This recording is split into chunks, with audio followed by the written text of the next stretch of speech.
Ashama assalamu alaikum warahmatullahi wabarakatuh. Akkam jirtu hordoftoota chaanaala YouTube kiyyaa. Kun chaanaala YouTube Nasruu Businessmaniti.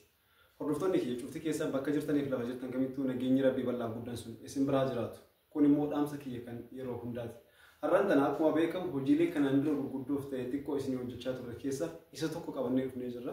Kunis majlisii kana diizaayinii kana fakkaatuun haadhuma majlisichaa sun ajaje nutis ajajuma isii hordofuudhaan majlisii kana fakkaatu kana hojjannee fi farraa waa goonee jirra jechuudha. Kanaaf mee majlisii kana haga xumuraatitti waliin deemnee kan daawwannu ta'a jechuudha.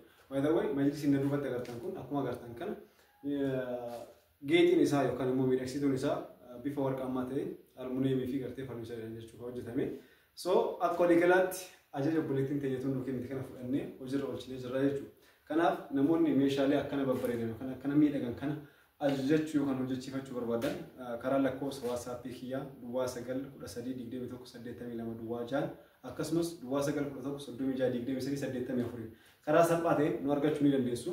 Shuuf mee isinis laalaati koomentii itti nu kennaadha. Akkuma agartan kana haala kana fakkaatuun hojjannee miidhagsinee asiin geennee jirra jechuudha.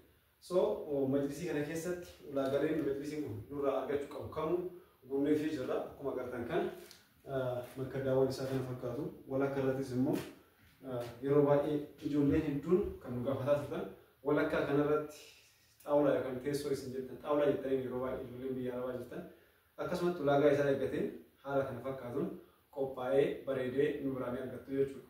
Kana jechuun immoo akkaataa diizaayinii isin barbaadaniitiin filannoowwan nu bira jiranis ni jiru. Itti aansuun immoo filannoo keessaniinis bareechinee hojjannee kan isin biraan geenyu ta'a. Kanarratti dabalataan immoo firii deliivariidha. Konkolaataa keenyaan bilaash isinii geessina jechuudha. Haaluma kana fakkaatuun namoonni meeshaalee biraa diizaayiniiwwan garaagaraatiin barbaadanis karri keenya yoomiyyuu isiniif banaadha. Kun chaanaala YouTube Nasruu Businessmaniti. Akkasumas karaa chaanaala TikTok Nasruu Abbaa Hojiitiinis viidiyoon isin bira ni geetti. Inshaallah. Walumaa galatti namoonni meeshaalee manaa kanneen akka majlisii, soofaawwan akkasumas gartee walumaa galatti meeshaalee manaa waan ta'an qabatiiwwan garaagaraa, doolaaba, tasriihawwan, algaawwanii fi wantoota kana fakkaatan barbaadan karaa salphaa ta'een gatii madaalawaa ta'een nu bira argachuu ni dandeessu isin jechuu barbaada. Kun chaanaala YouTube Nasruu Abbaa Hojiitiin Nasruu Businessmaniti. Obboleewwan tiyya qaalii kan biyya keessaa biyya uumatti argamtan walumaa galatti diizaayiniiwwan ni qabna jettan gosa meeshaalee kamirraayyuu diizaayinii nu bira hin jirre kan isin ofii keessanii qabdan yookaan kan bakka biraatti agartanis yoo ta'e dhiyeeffachuudhaan nuti immoo gatii madaalawaa ta'een akka isin barbaadanitti haala isin gammachiisu ta'een yookaan isin gammachiisuu danda'uun hojjannee isin biraan ga'uudhaaf karri keenya banaadha jechuudha. Akkuma agartan kana fakkaataa walii galatti majlisiin kun baay'ee miidhagaadha. Haala miidhagaa ta'e kanaan hojjannee xumurree jirra. Halluunis warqaamaadhuma isin agartan kanaan dalagame. By the way, manni nuti hojjanneef bal'inni isaa hanga kana hin ga'u. Saaloon isaa hagana hin ga'u. Gaafa achi geessinu immoo achiinis gadi ni dheerata, asiinis gadi ni dheerata waan ta'eef jecha amma immoo bakkee nuti hojjetaa jirru kun saaloon isaa guddaa waan ta'eef manuma keenya keessatti bal'isnee isin agarsiisne gaafa manni ishiitti galchinuuf immoo manni ishii xiqqeessuu saaloon dhiphaadha. Gaafa san immoo manni sun guutuu ta'ee viidiyoo isaatis achittis waraabnee kan isin biraan geenyu ta'a jechuudha. So akkaataa kanaan majlisii kana fakkaatu boondidii isaa boondidii haala kanaan haga feetan utaaluu miti waan barbaadan gootan socho'uu hin dandeenye kana kun xaawulawwan gidduu kanaatis tokko lama sadii afur kan walakkaa wajjin 5 akka walii galaatitti immoo kana fakkeessinee bareechinee hojjennee jirra jechuudha. Mee xaawulatti kana akka isin haalaan laaltaniif gadi isinii siisee viidiyoo isii kana akka isin agartan barbaada. So walumaa galatti haala kana fakkaatu jechaadha. Xaawulattiin tunis kun akkaataa agartan kanaan bareechinee miidhagsinee jirra jechuudha. Gubbaan kunniin mastawatiidha. Gartee halluu bareedaa ta'e kanaan akkasumas gartee maachidha. Gartee kanaa wajjin jechuun duubni isaanii kunniin maachidha. Haala kana fakkaatuun hojjennee xumurree obboleettii teenya kanaaf firraa dhiyeessinee jirra. Namoonni hojiilee akka kanaa barbaadan karaa salphaa ta'een karaa chaanaala YouTube kiyyaa akkasumas karaa chaanaala TikTok kiyyaa akkasumas immoo karaa chaanaala TikTok immoo jabiinis hojiilee keenya argachuu ni dandeessu. Kun chaanaala YouTube Nasruu Businessmaniti.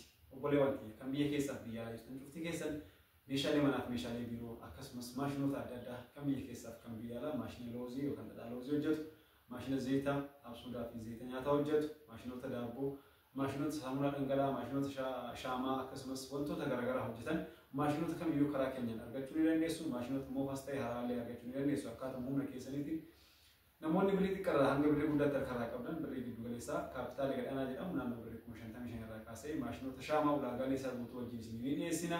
Akkaataa san immoo akkaataa gosa maashinoota xiqqaarraa hamma guddaatiin jiranii gosoota biizinasii kamiyyuu wal wajjin taanee hojjennee jijjiiramuu ni dandeenya.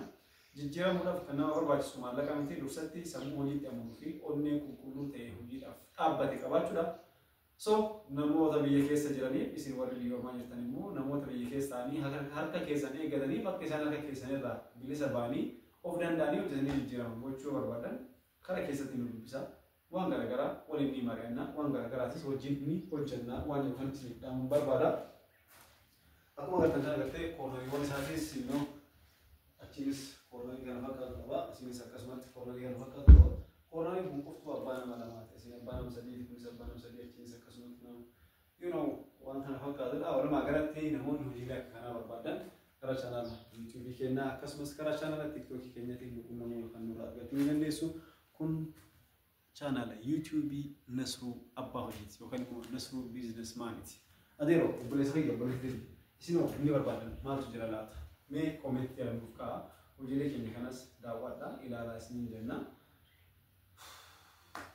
Karaa salphaatiin kana fakkaata boruu iftaan guyyoota muraasa keessatti immoo inshaallah guyyoota muraasan boodatti hojiilee gurguddoo hedduu nama boonsan hojiilee gurguddoo hedduu ajaa'iba ta'an majlisiiwwan gosa hedduu halluuwwan garaagaraatiin miidhagina garaagaraatiin hojjannee goonee xumurree isin biraan ga'uudhaaf ulaagaalee isaanii guutuu xumurree wantoota barbaachisan hunda galchinee waaqarreen fidheetiin jirra inshaallah. Abbaa meetira 10tiin, abbaa meetira 12tiin, abbaa meetira 12tiin, abbaa meetira 6tiin namoota biraa qabdan hunda keessaniif jechuun ni danda'ama.